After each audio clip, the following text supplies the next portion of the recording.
See ei olegi enam mingi ulmefilmist stseen, vaid see on üsna tavaline reaalsus.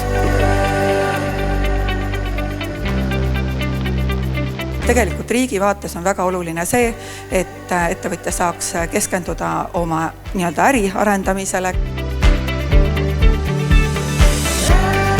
Noorema põlvkonna jaoks loeb see, mis ütleb keegi, kellel on Instagramis 10 miljonit jälgijat.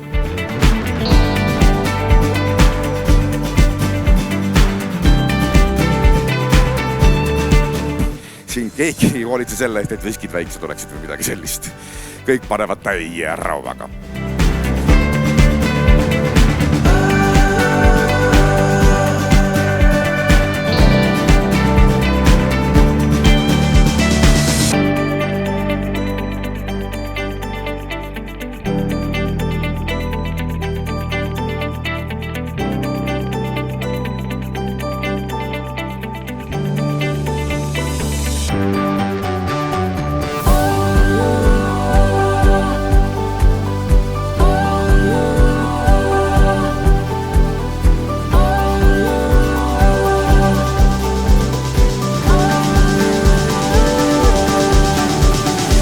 Mida viljakam te olete, seda paremat elu näidab lügatakse, et suur aitäh teile.